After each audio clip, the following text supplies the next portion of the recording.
Bom, eu queria agradecer, então, a todos os presentes. A AMB fez um esforço muito grande para fazer esse congresso. Nós tínhamos pouco tempo, mas nós achávamos que, em 71 anos de AMB, a gente nunca tinha feito um congresso para o médico não especialista. Já estava na hora, já tinha passado a hora. E nós conseguimos fazer.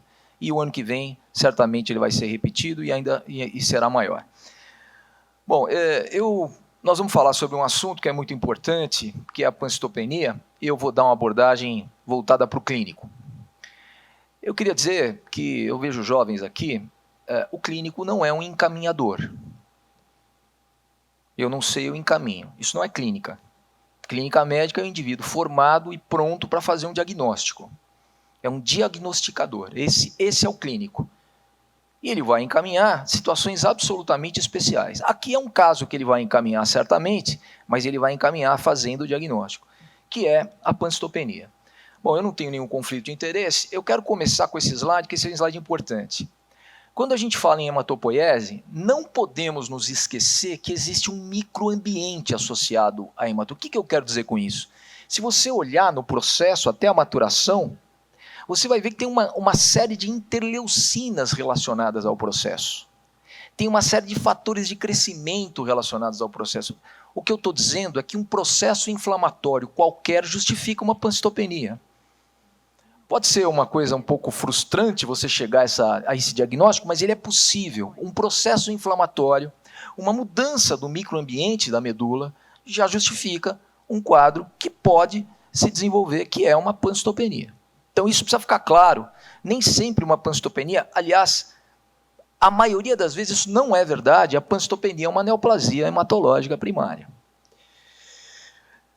Bom, em geral, quando a gente fala em pancitopenia, a gente fala isso aqui. Existem problemas em 3 séries ou mais. Você fala, mas não são só 3? É que, na verdade, a série branca a gente também divide em granulocítica ou agranulocítica, ou seja, eu posso ter um processo linfoproliferativo, o leuco é normal, o linfócito é alto, mas o neutrófilo é baixo. Isso também vai contar como um processo de deficiência de linhagem branca. Então, em geral, são 3 séries ou mais. Isso daqui é uma coisa importante para o clínico, que a gente vê todos os dias na enfermaria. Basta o indivíduo ver uma linfopenia que ele pede imediatamente uma interconsulta com o hematologista. Eu quero dizer a vocês que linfopenia isolada rarissimamente está associada a uma neoplasia hematológica primária. Portanto, não se justifica uma interconsulta simplesmente porque o indivíduo está linfopenia. É muito mais provável que tenha um processo infeccioso associado. Então, esse tipo de coisa é inadmissível, porque significa uma formação deficiente. Eu vou mobilizar um outro especialista, essa consulta pode demorar meses, vai criar uma enorme ansiedade no paciente, na família. Não, não. Linfopenia isolada, raramente é uma situação associada à neoplasia hematológica aguda. Bom, anemia, classicamente, a gente tem um artigo lá de 1968 da Organização Mundial da Saúde, resumindo, 11, 12 e 13, dá para ficar na nossa cabeça. A grávida, a mulher e o homem. Abaixo disso, a gente vai chamar de anemia. Isso não é verdade acima dos 70 anos, porque esse estudo não tinha pessoas acima dos 70 anos. E, obviamente, isso não é verdade para a população que não é cis. A população trans também, a gente não tinha esse conceito na época. Agora, essa definição, ela precisa sofrer uma releitura se a gente for falar de hematologia. O que eu quero dizer com isso?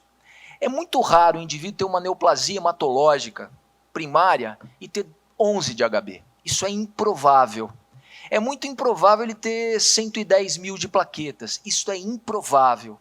Em geral, ele tem menos de 50 mil plaquetas. Em geral, ele tem um HB muito baixo. Então, esse conceito para o clínico, com todos os vieses que ele pode ter, é útil. E é o conceito que o hematologista utiliza. E aí, no caso da neutrofilia, sim, né, a gente tem esse conceito de abaixo de 1.500, alguma discordância entre os autores, mas abaixo de 500 realmente tem que chamar atenção, porque esses pacientes têm pior prognóstico, ponto. E aí a gente chama isso de neutrofilia grave, né? Bom, a pancitopenia, ela pode ser dividida de forma muito simples. Ou ela é clonal, ou ela é não clonal, ou ela é congênita, ou ela é adquirida. Quase sempre a situação é não clonal. Quando eu falo não clonal, é o seguinte: quando é clonal, eu tive alguma mudança de material genético, alguma mutação, e isso provocou uma alteração que justifica uma série de doenças hematológicas. As não clonais, o meu material genético está intacto, mas aconteceu alguma coisa na medula. Então, as não clonais adquiridas são, de longe, as mais comuns, e são essas que eu vou falar um pouquinho mais. Então, das não clonais adquiridas, isso é um outro conceito fundamental para o clínico. Tem uma pancitopenia num doente? Tem uma pancitopenia num doente. Sempre, sem exceção, a primeira coisa que nós vamos excluir é um fármaco. Sempre. Nós vamos à exaustão para excluir um medicamento. E aí, é aquela lista de medicamentos que nenhum médico é capaz de decorar. Você vai lá no UpToDate e abre a lista. Claro, vancomicina, meropenem, Bactrim, cloranfenicol, são conhecidos, a gente sabe, alguns anticoncepcionais, mas tem uma lista imensa. Então fica, por exemplo, fitoterápicos. Entra nessa jogada. Toda semana tem um fitoterápico novo com relato de caso na hematologia dizendo que causou pancitopenia. Portanto, qualquer fármaco que você utiliza para o paciente que está numa lista imensa de fármacos pode ser responsável por pancitopenia. É sempre a primeira coisa que se exclui. E às vezes até temos dificuldade de excluir. Imagina um paciente que está lá usando 10, 20 medicamentos numa enfermaria ou coisa assim. Drogas recreativas também, principalmente as impurezas que vêm com cocaína. Então faz parte da nossa investigação essa pergunta. Bom, é claro que tem também as infecções, muito associadas a eventualmente pancitopenia. Algumas muito conhecidas por todos nós, particularmente no Brasil, né? Então leishmania, todo mundo sabe. Alguns vírus têm tropismo pela medula e está muito relacionado também com pancitopenia. Aquelas situações monolike, né? Então citomegalovírus, etc., seus parentes, Epstein-Barr, o próprio HIV. HIV é muito importante. Às vezes o hematologista assim pergunta, tem uma pancitopenia, ele fala, tem HIV? Aí o clínico olha para ele assim e fala, poxa, mas o que tem a ver? Tem a ver sim. O HIV é historicamente relacionado com pancitopenia. Inclusive, quando foi descrita a pancitopenia do HIV, estava sendo descrita na mesma época a síndrome mielodisplásica. O que eu quero dizer é o seguinte, às vezes você jura que é uma síndrome mielodisplásica e, na verdade, é um paciente HIV. Isso é de conhecimento da hematologia. Então, portanto, faz parte, sim, da nossa hipótese diagnóstica o HIV na pancitopenia. E tuberculose, todos nós sabemos, que é capaz de infiltrar a medula óssea e provocar pancitopenia. Então, as não clonais adquiridas é exatamente o que eu estou falando. Não teve mudança genética. Foi uma droga, uma infiltração, uma infecção, etc. As menos comuns são essas daqui também, dentro das não clonais adquiridas. Então, as doenças inflamatórias imunes. Um lúpus, por exemplo, perfeitamente, por vários mecanismos, pode abrir uma pancitopenia. Radiação. Radiação, infelizmente, o único tratamento é transplantar. Não tem outro, porque não se recupera a medula, né? Desnutrição. Isso é muito importante para o clínico. A desnutrição pode estar relacionada com uma pancitopenia. E vamos aqui fazer uma brincadeira e lembrar, 2 vitaminas e 3 minerais a medula gosta. B12 ácido fólico de vitamina, cobre, zinco e ferro de minerais. Então a gente precisa de 2 vitaminas e 3 minerais. Qualquer deficiência num desses 3 pode eventualmente causar pancitopenia. O indivíduo anorético também, ele infelizmente pode evoluir para uma pancitopenia, por uma transformação gelatinoide da medula. Você vai lá, faz um mielograma e vê que tem gordura no lugar das células eritropoéticas por um processo associado à anorexia. Então existe a questão nutricional. E por último, a infiltração tumoral. E aí o PPM precisa ser lembrado, pulmão, pâncreas e mama, né? São grandes candidatos, existem outros, né? Próstata, pâncreas e mama. Próstata, pâncreas e mama. Esses 3 são os mais importantes. Muito bem. Ainda das não clonais adquiridas, nós temos fenômenos que às vezes acontecem, que são bastante importantes da gente fazer diagnóstico. Se a gente demorar para fazer o diagnóstico, provavelmente o paciente evolui mal, particularmente na síndrome hemofagocítica, evolui para a morte, que é a necrose da medula e a síndrome hemofagocítica. São muito semelhantes, surgem rapidamente e, grosseiramente, a gente pode dizer assim para vocês, qual é a diferença clínica? O da síndrome hemofagocítica está mal, está inflamado, e o outro está bem. entre aspas. Tá? Essa é uma diferença clínica que a gente pode guardar nessa ocasião. Uma outra situação muito infeliz, que chama anemia aplástica, e não é anemia. Anemia aplástica não é anemia. Anemia aplástica é uma pancitopenia. 70% das causas não tem etiologia clara, então a gente chama isso de situações idiopáticas. É uma situação dramática. Na classificação não existe nem leve e moderada, é sempre grave para cima, portanto é uma situação bastante dramática, a anemia plástica, e também a única forma que a gente poderia tratar esse doente é através de um transplante e ainda com doador HLA compatível. Bem, então das não clonais adquiridas, comentamos as mais importantes. Finalizando com as clonais adquiridas, que são na linha o segundo tipo mais comum, que aí entra aquelas situações da hematologia propriamente dita, né? A síndrome mielodisplásica. O que é uma síndrome mielodisplásica grosseiramente? Existe, a medula está hiperproliferativa, mas a célula que ela está produzindo, ela é ruim. Ela não está amadurecendo o suficiente, então ela morre rápido. Então o indivíduo não tem tanta proliferação, mas ele tem alteração morfológica, ele não consegue formar a célula. E isso, obviamente, pode dar pancitopenia. Agora, a síndrome mieloproliferativa não. Aí o fenômeno é efetivamente proliferação. E às vezes você tem as duas coisas combinadas em algumas doenças que você não consegue nem encaixar em uma e nem encaixar em outra. E, obviamente, as leucemias agudas também é um fenômeno que as duas coisas acontecem. Bem, a síndrome mielodisplásica é a mais frequente. É muito importante quando a gente olha um sujeito idoso com bicitopenia ou pancitopenia, pensar nesta possibilidade. Isso é muito importante. E às vezes a gente recebe da UBS um indivíduo idoso que tinha lá uma anemia muito suspeita, não era ferropriva e está lá com sulfato ferroso, com uma síndrome mielodisplásica há meses. Né? Então, quando apareceu uma anemia, a anemia tem nome e sobrenome. Anemia ferropriva tem alguma coisa acontecendo. E não é simplesmente dar sulfato ferroso para o doente e ponto final. Então, idosos, as células são displásicas, elas não amadurecem adequadamente. Não pode ter muito megaloblasto, porque senão a gente vai chamar isso de leucemia. Então, em geral, é abaixo de 20%, isso faz parte dos critérios.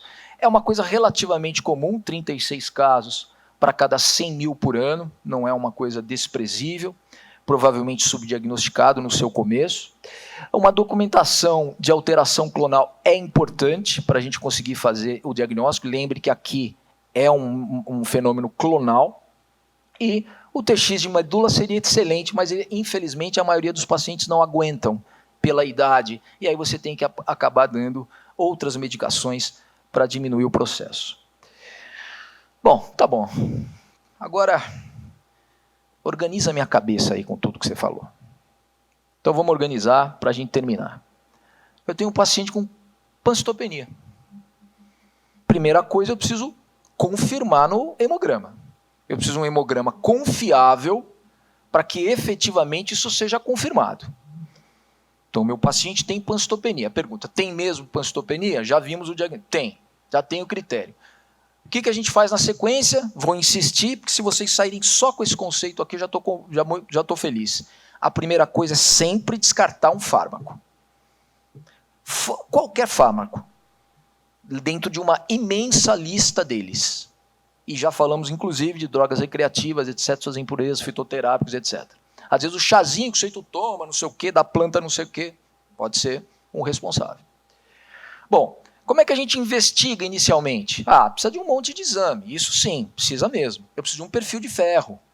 Eu preciso de folato. Eu preciso de dosar B12. Por quê? Porque eu preciso, primeiro, tirar as questões nutricionais. A gente já viu, né? Eu preciso de um reticulócito. Essa medula está hiperproliferativa, ela está funcionando ou não está funcionando? Né? Então, isso daqui é um workshop, uma forma de pensar bastante simples, se a gente olhar. Eu não achei nada lá na frente, então para onde eu vou agora? Agora eu posso até pensar em uma doença autoimune, ou coisas mais mais sofisticadas, mas começa com o simples. Olha sempre para o fármaco, exaustivamente, e aposte nessa possibilidade. Aqui existe o resto do algoritmo. Algoritmo a gente nunca cola na cabeça, né? Muito difícil. Então, eu gosto de traduzir, né? Então eu traduzo. Primeiro, tem alguma coisa que está acontecendo na medula para o meu doente estar com pancitopenia? Então, o que eu penso? Está lá na medula acontecendo. É nutricional? Então, eu quero os 3 minerais e as 2 vitaminas. Não, está tudo normal. Não é nutricional. Ok, esqueçamos nutricional. E ali, lembre, do alcoólatra, do indivíduo que sofreu algum processo que pode estar com problemas de absorção, etc. Não, não é nutricional. Tá bom, então vamos vir para cá, vamos procurar vírus. Alguns vírus adoram a medula e diminui a produção. Então, PCR de painel de vírus, aí já é mais sofisticado. Citomegalovírus, Epstein-Barr, etc, etc. As hepatites. Imunológicas, né? Anemia plástica, aí lembra do diagnóstico. Ninguém tem anemia plástica com 12 de HB. Ninguém tem anemia plástica com 100 mil plaquetas. Não é assim o processo. Aí realmente é uma doença hematológica, como a gente comentou. E aí coisas ainda mais sofisticadas. Uma hemoglobinulopatia paroxística noturna, uma síndrome hemofagocítica, são coisas ainda mais sofisticadas. Perceba que tem uma sequência. Olha, eu acho que esse paciente, pela história, pode ter uma medula infiltrada. Ele pode ter uma leucemia, um mieloma múltiplo, uma síndrome mieloproliferativa ou um carcinoma. Infiltrou a medula, pancitopenia. Ele pode estar infiltrado na medula, entre aspas, essa diferenciação entre maligna e benigna, por uma tuberculose, extremamente frequente no Brasil, ou por fungo. Histoplasmose, por exemplo, é um candidato à pancitopenia. Olha, não é nada disso. A medula está legal, está fazendo, mas tem gente destruindo na periferia. É por isso que meu paciente está pancitopênico. Então, todo paciente que tem hiperesplenismo, todo paciente que tem um baço grandão, pode estar pancitopênico por isso. E aí você vai descobrir por que ele está com o baço grandão, se ele está com leishmania ou seja lá o que for. Então, o sequestro esplênico também justifica uma pancitopenia. Os linfomas, as síndromes monolíticas que eventualmente podem fazer uma esplenomegalia, o linfoma pode fazer uma esplenomegalia, a cirrose, todos esses processos podem aumentar a destruição das células hematopoéticas na periferia, por isso que ele está pancitopênico. Tem emergência nesse assunto? Isso é uma boa pergunta. Eu estou lá no PS de clínica médica. Não tem hematologista onde eu trabalho. Será que eu preciso ficar preocupado? Será que existe alguma emergência na hematologia? Nesse sentido que você está falando? Existe. E aqui eu gostaria que você guardasse isso também. Existem 2. E são muito importantes fazer o diagnóstico precoce, porque isso pode significar vida ou morte de uma pessoa. Uma delas é uma leucemia específica, aguda, que chama leucemia promielocítica. Em geral, um paciente grave que chega sangrando no PS. E o sangramento pode ser de sistema nervoso central e pulmão, em geral. Qualquer órgão, mas em geral esses 2. E é uma diátese de consumo. Então, o TTPA está alargado, o TPA alargado, porque ele consome. Esse doente, se você der um ácido retinóico para ele, ele pode curar a leucemia. Olha que coisa extraordinária, até um determinado momento do diagnóstico. Veja que coisa extraordinária. Então, isso é muito importante pensar e fazer o diagnóstico. E a outra situação dramática são as microangiopatias trombóticas periféricas, aquelas da microcirculação. Aí, TPP, CIVD aguda, etc. Que, em geral, se tu faz um esfregaço periférico e vê um monte de esquizócito. E isso faz diagnóstico. E o diagnóstico aqui é muito importante, porque eu vou ter que trocar o sangue dele inteiro para ele sobreviver. E a evolução é grave e é rápida, numa PTT, por exemplo. Eu tenho que fazer uma plasmaférese rapidamente, ou existem algumas outras, mas essa seria a melhor atuação. Então, existe sim. Então, as pancitopenias agudas, elas precisam ser olhadas com cuidado. E, obviamente, você consegue, pela história, saber se aquilo parece uma situação aguda ou se aquilo é uma situação um pouco mais arrastada. Bom, era isso que eu queria dizer para vocês.